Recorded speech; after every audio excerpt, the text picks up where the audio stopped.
రైతు భరోసా, ఇందిరమ్మ ఆత్మీయ భరోసా, రేషన్ కార్డులు, ఇందిరమ్మ ఇళ్ల స్కీమ్స్ ను రిపబ్లిక్ డే సందర్భంగా ప్రారంభించనున్నారు సీఎం రేవంత్ రెడ్డి. ప్రతి మండలంలో ఎంపిక చేసిన ఒక్కో గ్రామంలో మొదటి రోజు ఈ 4 పథకాలను ప్రారంభిస్తారు.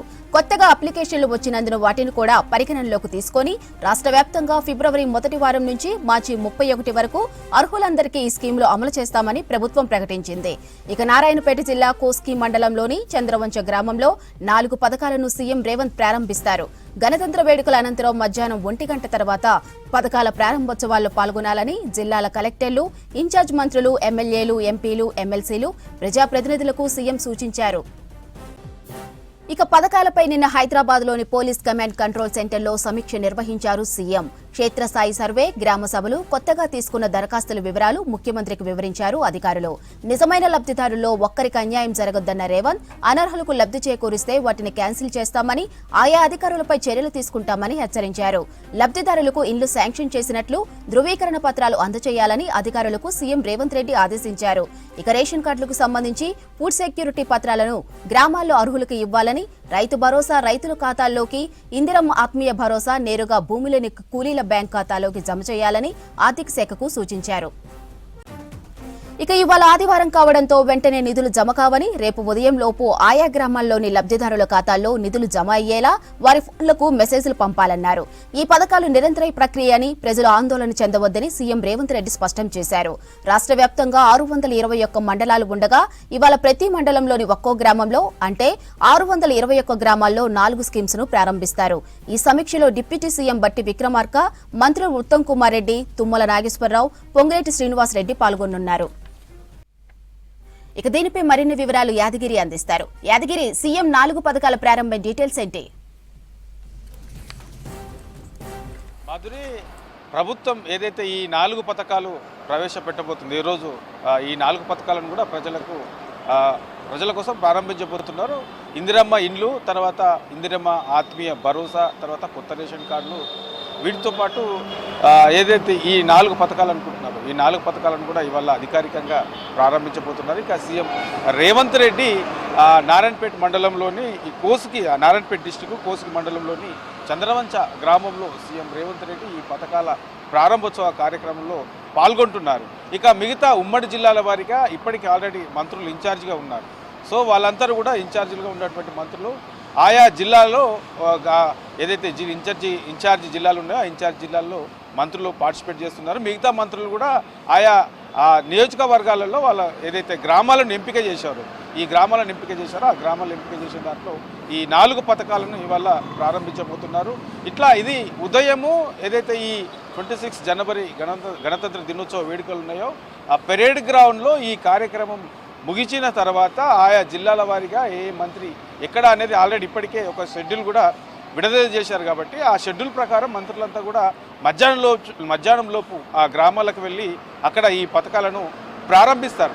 అయితే ఈ 4 పథకాలను ఒకేసారి ప్రారంభించడము వాస్తవానికి ఇది పెద్ద ఎత్తున ప్రారంభించాలని చెప్పేసి అనుకున్నప్పటికీ ఈ 4 రోజుల పాటు గ్రామ సభలు నిర్వహించి ఆ గ్రామాలలో ఈ అర్హుల ఎంపిక చేయడంతో ఈ కొత్తగా మరిన్ని దరఖాస్తులు వచ్చాయి. ఈ రేషన్ కార్డుకి అయితే దాదాపు లక్షల్లో కొత్తగా దరఖాస్తులు వచ్చాయి. తర్వాత కొన్ని ఇందిరమ్మ ఇళ్లకు సంబంధించి కూడా కొన్ని దరఖాస్తులు వచ్చాయి. ఇట్లా ఈ గ్రామ సభల్లో లబ్ధిదారుల ఎంపిక టైంలో మళ్ళీ దరఖాస్తులు రావడంతో ఈ విడతల వారీగా ఈ 4 పథకాలు కూడా ఏ ఒక్కటి కూడా ఇప్పుడు ఇచ్చి మళ్ళీ తర్వాత ఇవ్వరు అనేది కాకుండా ఎవరు కూడా ఆందోళన చెందాల్సిన అవసరం లేదు. ఇది కంటిన్యూగా కొనసాగే ప్రక్రియ. ఏ పథకానికి సంబంధించి కూడా ఇప్పుడు ఇచ్చి మళ్ళీ ఇవ్వరు అనేది ఉండదు. కాబట్టి ఎవరు కూడా ఆందోళన చెందాల్సిన అవసరం లేదు అని చెప్పేసి ఇప్పటికే ప్రభుత్వం కూడా భరోసా ఇచ్చింది. దీని మీద ప్రజలకు కూడా అవగాహన కల్పించారు. కాబట్టి ఇవల్ల ఈ ఏదైతే ఈ ఒక్కో మండలంలో ఒక్కో గ్రామాన్ని, రాష్ట్ర వ్యాప్తంగా ఒక్కో మండలంలో ఒక్కో గ్రామాన్ని ఎంపిక చేశారు. మొత్తం 621 మండలాలు ఉంటాయి. ఈ 621 మండలాలు ఒక్కొక్క మండలంలో ఒక్కొక్క గ్రామం అంటే 621 గ్రామాలలో ఇవాళ ఈ 4 పథకాలు ఏవైతే ప్రభుత్వము 4 పథకాలు అమలు చేయబోతుందో ఈ 4 పథకాలకు సంబంధించి ఇవాళ ప్రారంభిస్తున్నారు. ఇక హైదరాబాద్ మినహా మిగతా అన్ని జిల్లాలలో కూడా ఈ పథకాలు ప్రారంభం కాబోతున్నాయి. అయితే ఇందులో దాదాపు ఈ 4 పథకాలకు సంబంధించి కూడా 70 నుంచి 80 లక్షల మంది ఇందులో లబ్ధి పొందే అవకాశం మనకు కనబడుతున్నది. అయితే అత్యధికంగా ఓవరాల్గా మనకు ఇంత కనబడితే అత్యధికంగా ఈ రైతు భరోసాకు సంబంధించి దాంట్లోనే ఎక్కువగా లబ్ధిదారులు ఉండే అవకాశం ఉంటుంది కాబట్టి ఎక్కువగా లబ్ధి చేకూరే అవకాశం ఉంటుంది.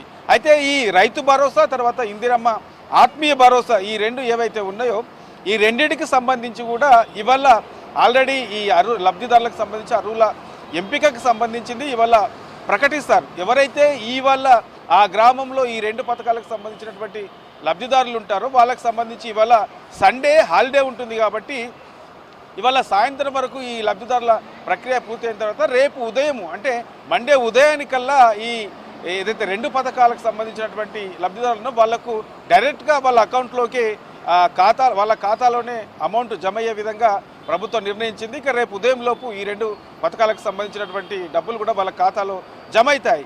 ఇక ఇందిరమ్మ ఇండ్లకు సంబంధించి తర్వాత రేషన్ కార్డులకు సంబంధించిన అంశంలో కూడా ఇప్పటికే ఆల్రెడీ గ్రామాల వారీగా నిజమైనటువంటి వాస్తవ ఎవరైతే లబ్ధిదారులు ఉంటారో ఆ లబ్ధిదారులకు సంబంధించినటువంటి వాళ్ళకే చేకూరే విధంగా ఇప్పటికే ప్రభుత్వం అన్ని నిర్ణయాలు తీసుకున్నది కాబట్టి వాళ్ళకు కూడా ఈ ఇందిరమ్మ ఇళ్లకు సంబంధించిన అంశంలో కూడా వాళ్ళకు ఒక సర్టిఫికేట్ అంటే లబ్ధిదారుడికి కూడా ఈ ఇందిరమ్మ ఇల్లు లబ్ధి పొందారని చెప్పేసి మీరు అర్హుడు అని చెప్పేసి ఒక పత్రాన్ని కూడా ఇచ్చే అవకాశం అయితే ఉంటా ఉన్నది. కాబట్టి ఎవరు కూడా ఎక్కడ కూడా ఆందోళన చెందాల్సిన అవసరం లేదు. ఈరోజు నా పేరు రాలేదు, లిస్టులో నా పేరు లేదు, సో నాకు మళ్ళీ వస్తుందో రాదు అని చెప్పేసి ఆందోళన చెందాల్సిన అవసరం లేదు. రాష్ట్రంలో ఉన్న ప్రతి ఒక్క అర్హుడికి ప్రభుత్వం ఏదైతే ఈ విధి విధానాలు ఖరారు చేసిందో ఆ నిబంధనల ప్రకారము అర్హులైనటువంటి ప్రతి ఒక్కరికి ఈ ప్రభుత్వం అమలు చేసే ప్రతి ఒక్క పథకం కూడా అందే విధంగా అధికారులు చర్యలు తీసుకుంటారు. ముందుండి ఈ పథకాలు అందించే విధంగా ఉంటారు. కాబట్టి ఎవరు కూడా ఆందోళన చెందాల్సిన అవసరం లేదు అని చెప్పేసి ఇప్పటికే ప్రజలు కూడా అవగాహన కల్పించారు. అయితే ఇందులో లబ్ధిదారులు కొంత ఆలస్యమైనప్పటికీ లబ్ధిదారులకు ఈ పథకాలు అందే విధంగా ప్రభుత్వం చర్యలు తీసుకుంటుంది. అదే తరహాలో లబ్ధిదారులు కాని వాళ్లకు కొంతమంది అధికారులు కావాలని కనుక ఈ ప్రభుత్వం అందించే పథకాలను కనుక వాళ్ళకు కూడా చేకూరే విధంగా చేస్తే అలాంటి అధికారులపైన కూడా తగిన చర్యలు తీసుకుంటామని చెప్పేసి కూడా ఇప్పటికే మంత్రులు కూడా చెప్పారు. నిన్న సీఎం రేవంత్ రెడ్డి అధ్యక్షన ఈ సమావేశం నిర్వహించి ఇందులో ఎక్కడెక్కడ ఎవరు పాల్గొంటారు ఎట్లా దీన్ని ముందుకు తీసుకెళ్ళాలి, ఇక ప్రభుత్వం ఇస్తున్నటువంటి పథకాలు ప్రజల్లోకి మరింత చేరువయ్యే విధంగా కావాలంటే ఏం చేయాలి, ఇట్లా ఓవరాల్గా వీటన్నిటి మీద కూడా నిన్న చర్చించి నిర్ణయం తీసుకున్నారు. అన్ని జిల్లాల్లో కూడా ఇవల్ల అంటే ఒక పక్క గణతంత్ర దినోత్సవ వేడుకల్లో భాగంగా ఈ 4 పథకాలు అమలు చేయడం ప్రారంభించడం అనేది పల్లెటూర్లలో ఇవాళ మొత్తం పండగ వాతావరణం అంటే కనిపించే అవకాశం అయితే కనబడతా ఉన్నది. ఇక ప్రతి ఒక్క లబ్ధిదారికి కూడా ఈ పథకాలు అందే విధంగా ప్రభుత్వం చర్యలు తీసుకుంటుందనే చెప్పొచ్చు.